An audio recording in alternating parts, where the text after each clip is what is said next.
NCC News at 4. Winter may be heading our way, but staying warm won't cost you a fortune this year. The Baldwinsville School Board voted last night on whether or not to keep Van Buren Elementary School open. And the closing of a police department causes controversy in East Syracuse. NCC News at 4 is next.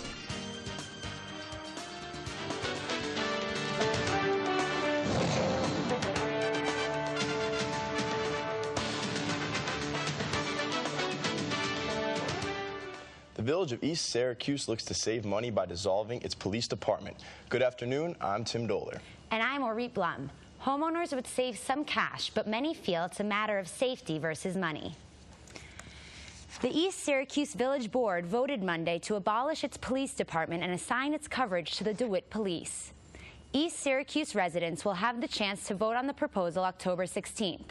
Mayor Danny Lidka says saving the village money is the motivation behind the referendum, but some residents don't like the idea. It's not worth anything that I, as a homeowner, would save financially to lose the guys and the girls that watch our kids every day.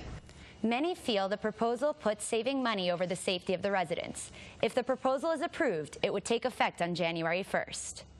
Violent weekend in Syracuse has residents fuming. 2 unrelated shootings left 1 dead and 7 injured. Both took place in locations where crime cameras were scheduled to be installed.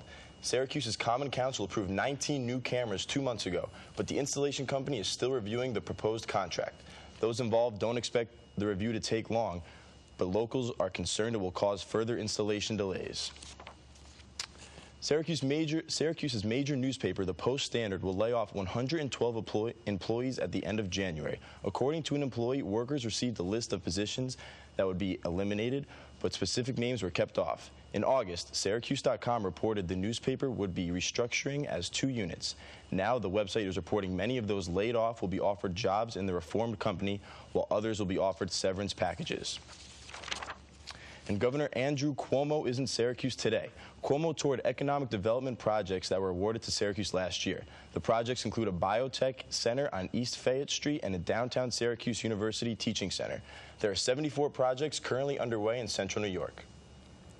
Dozens of parents spoke out against the closure of Van Buren Elementary School during a board meeting on September 17th.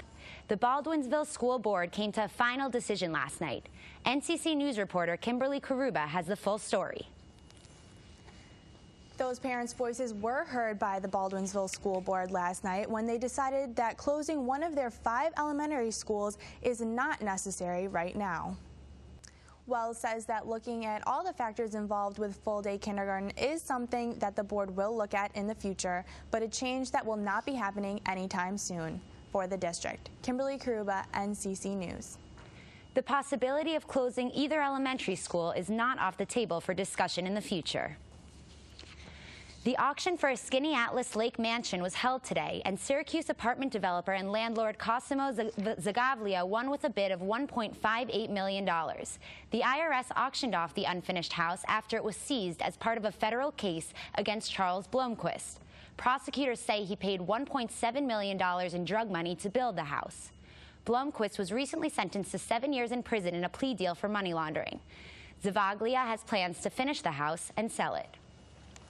Onondaga County legislators are scheduled to vote today on a proposal to give $120,000 to a new symphony orchestra to perform this year.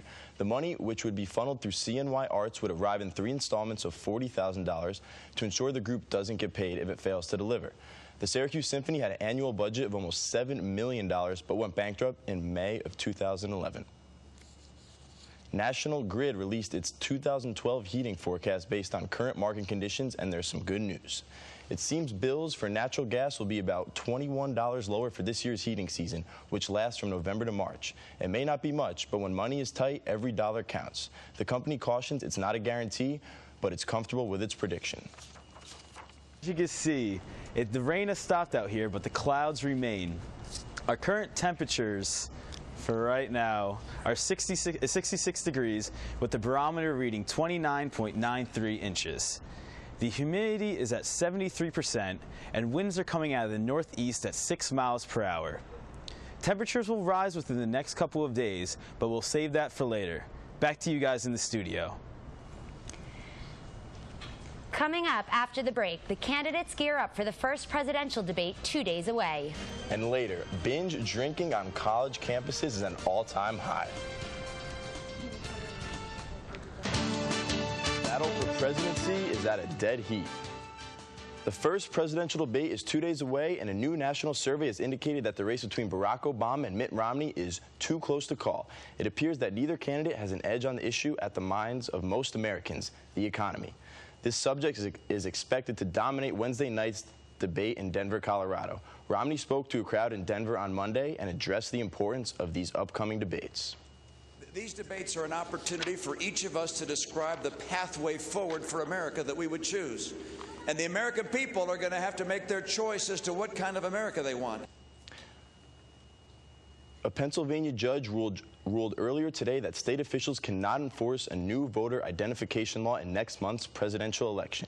Supporters for the law argue that this would be a big step in preventing voter fraud, but opponents to that law believe that the new law will disenfranchise voters and strip many citizens of their right to vote. The ruling is expected to be appealed. And that I will well and faithfully. Therapy designed to turn gay children straight will become illegal in the state of California starting on January 1st. The legislation passed through the state Senate in May and was signed into law this weekend by Governor Jerry Brown. The law will officially prohibit attempts to change sexual orientation of patients under the age of 18. Brown recently tweeted that these therapies have driven young people to depression and suicide in the past. Humans have been to the moon and will soon be receiving samples from Mars, but have yet to explore the world that lies beneath our feet. That will change soon as scientists are planning on a $1 billion mission to drill 6 kilometers beneath the seafloor to reach Earth's mantle and bring back the first fresh samples. The mantle makes up the majority of Earth and can provide new information about the planet in which we call home. And that's a look at what's happening around the nation today. Binge drinking, an ongoing problem on college campuses. Despite institutional efforts to combat alcohol abuse, the National Center for Alcohol and Substance Abuse at Columbia University says nearly half of college students in the United States binge drink. According to health experts, schools have the responsibility to communicate the dangers of binge drinking to students before abuse becomes addiction.